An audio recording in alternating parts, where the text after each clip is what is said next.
many times have I seen men in your state? Nothing stains the soul more indelibly than killing. Never have I felt so vile, or standing victorious on a battlefield. The thrill of victory fades quickly. What lingers long after is always ugly. Well, you are my eldest son, for reasons that are on display.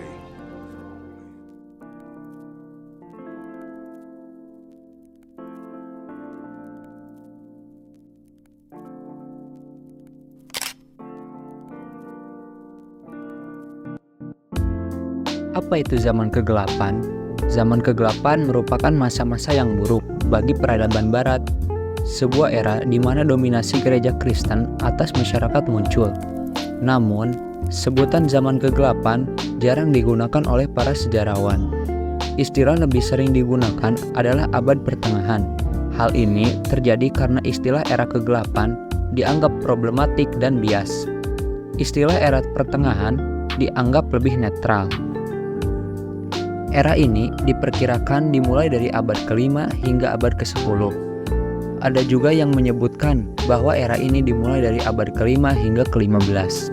Dikutip dari laman Britannica, abad pertengahan periode sejarah Eropa yang secara tradisional terbentang dari jatuhnya Kekaisaran Romawi hingga Renaissance. Pada abad ke-5, Kekaisaran Romawi Barat mengalami penurunan populasi serta ukuran dan pentingnya kota-kotanya. Hal ini juga sangat dipengaruhi oleh migrasi etnis besar-besaran yang dimulai pada abad ke-3. Pada abad ke-5, suku-suku yang sering disebut barbar ini mendirikan kerajaan baru di Kekaisaran Romawi Barat yang hancur.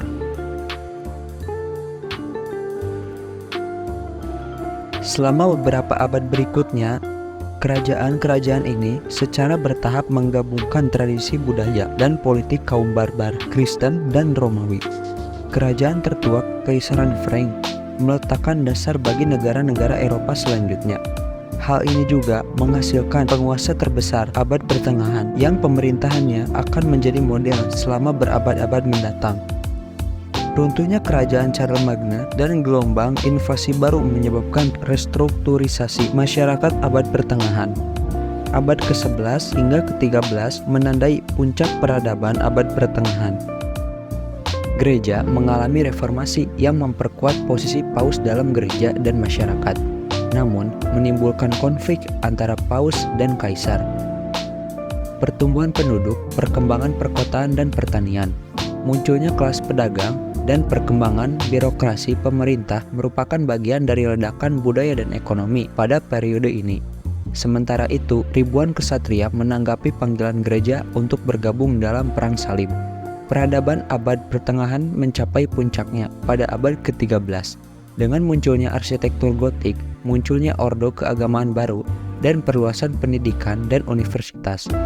Gereja mendominasi kehidupan intelektual dan memunculkan skolatisisme.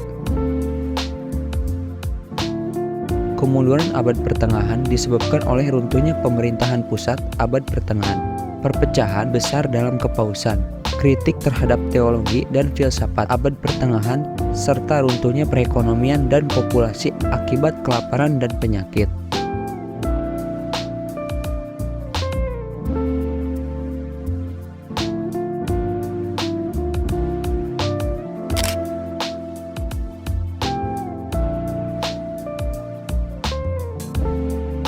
Feodalisme didasarkan pada hubungan timbal balik yang hierarkis antara kelas sosial yang berbeda. Raja yang berada di puncak piramida memiliki kepemilikan tertinggi atas tanah. Raja memberikan tanah dalam bentuk fief kepada para bangsawan atau lord sebagai imbalan atas kesetiaan dan dinas militer. Para bangsawan ini kemudian memberikan fief kepada para ksatria atau vasal sebagai imbalan atas kesetiaan dan kewajiban untuk berperang bagi bangsawan tersebut saat dibutuhkan. Tingkatan paling bawah dalam struktur ini adalah para petani atau serf yang tinggal dan bekerja di tanah fief. Para petani ini memberikan sebagian hasil panen mereka kepada bangsawan sebagai imbalan atas perlindungan, Sistem ini menciptakan jaringan saling ketergantungan yang kompleks dengan kewajiban dan hak yang saling terkait di setiap tingkatan. Gereja Katolik memegang peranan penting dan multidimensi dalam sistem feodal. Pertama, gereja merupakan pemilik tanah yang luas. Gereja memperoleh tanah melalui hibah dari para penguasa dan donasi dari umat. Dengan kepemilikan tanah yang signifikan, gereja berperan sebagai tuan tanah bagi para petani yang tinggal dan bekerja di tanah tersebut. Para petani ini berkewajiban untuk memberikan sebagian hasil panen mereka pada gereja. Kedua, gereja memiliki pengaruh politik yang signifikan. Para pemimpin gereja seperti paus dan para uskup seringkali menjadi penasihat dan penengah konflik di antara para penguasa sekuler. Pengaruh ini memungkinkan gereja untuk turut menentukan kebijakan dan keputusan politik di tingkat kerajaan maupun wilayah. Ketiga, gereja menjadi pusat pendidikan dan pelestarian budaya pada masa itu. Biara-biara berperan sebagai tempat penyalinan dan penyimpanan naskah kuno, sehingga turut menjaga warisan intelektual dan budaya dari masa lalu. Para biarawan dan biarawati juga dididik untuk bisa membaca dan menulis, sehingga literasi yang pada saat itu langka tetap terpelihara di lingkungan gereja. Keempat, gereja memungut pajak dari umatnya yang dikenal dengan sebutan persepuluhan. Persepuluhan biasanya berupa 1/10 dari hasil pertanian dan pendapatan seseorang dengan yang terkumpul, dan persepuluhan ini digunakan untuk membiayai operasional gereja, kegiatan keagamaan, dan juga untuk membantu masyarakat miskin.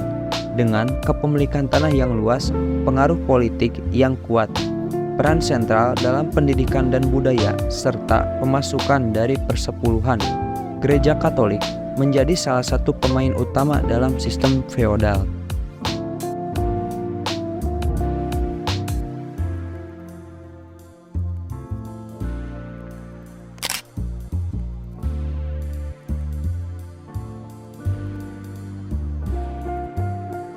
Periode abad ke-8 yang berlangsung dari abad ke-5 hingga abad ke-10 di Eropa menandai era dengan perubahan signifikan dalam struktur sosial dan peran gender. Dampak ini seragam di seluruh Eropa, tetapi secara umum periode ini membawa konsekuensi yang mendalam bagi masyarakat. Sistem feodal yang didasarkan pada hubungan hierarkis antara tuan tanah dan rakyat jelata berkembang pesat. Para bangsawan kaya memiliki kendali atas tanah dan kekuasaan, dan rakyat jelata bekerja untuk mereka dalam pertukaran perlindungan dan hak untuk menggunakan tanah. Sistem ini menciptakan stratifikasi sosial yang kaku, di mana mobilitas sosial menjadi sangat terbatas. Gereja Katolik Roma memainkan peran sentral dalam masyarakat, memegang kendali atas pendidikan, hukum, dan moralitas. Para pendeta dan biarawan memiliki pengaruh besar pada kehidupan sehari-hari, dan doktrin agama mempengaruhi semua aspek kehidupan. Pengaruh gereja ini memperkuat struktur hierarki feodalisme dan membatasi pemikiran kritis. Kehancuran akibat invasi dan kurangnya stabilitas politik menyebabkan kemunduran kota-kota besar dan perdagangan. Hal ini berdampak pada ekonomi dan menyebabkan perpindahan penduduk ke pedesaan, di mana mereka menjadi bagian dari sistem feodal. Peran wanita dalam masyarakat mengalami pergeseran signifikan. Wanita umumnya dipandang sebagai ibu rumah tangga dan bertanggung jawab atas tugas-tugas domestik seperti mengurus rumah, memasak, dan merawat anak-anak. Kemampuan mereka untuk berpartisipasi dalam kegiatan publik dan ekonomi berkurang drastis. Akses wanita terhadap pendidikan formal sangat dibatasi. Kebanyakan wanita tidak dapat membaca atau menulis, dan kesempatan mereka untuk belajar dan mengembangkan keterampilan intelektual jauh lebih sedikit dibandingkan pria. Hal ini semakin memperkuat subordinasi mereka dalam masyarakat. Wanita juga kehilangan banyak hak dan kebebasan yang mereka miliki di era Romawi.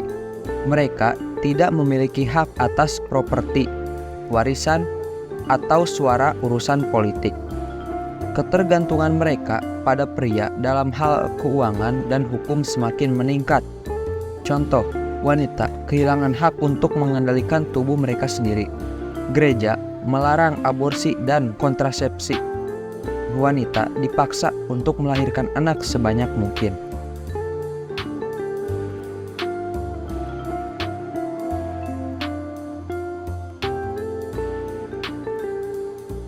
Abad kegelapan, tempat di mana hilangnya pengetahuan, uraian teknologi, dan pergolakan politik telah membentuk dunia yang kita kenal sekarang. Sebuah era yang kontradiksi dan kita benar-benar tidak bisa memastikan apa yang sebenarnya terjadi. Walaupun abad pertengahan sering dikonotasikan negatif, meskipun periode ini mungkin tampak suram, namun masa kegelapan juga merupakan masa transisi dan adaptasi. Di tengah kekacauan, benih-benih penumbuhan dan kemajuan yang ditanamkan inovasi baru muncul, ide-ide baru berkembang, dan fondasi untuk zaman yang lebih cerah. Memahami masa kegelapan sama pentingnya dengan memahami periode sejarah lainnya. Dengan mempelajari masa sulit ini, kita dapat lebih menghargai kemajuan yang telah kita capai dan bersiap menghadapi tantangan yang akan datang. Terima kasih telah menonton. Jangan lupa untuk terus mendukung konten edukasi serupa kami dengan menekan tombol subscribe. Adios.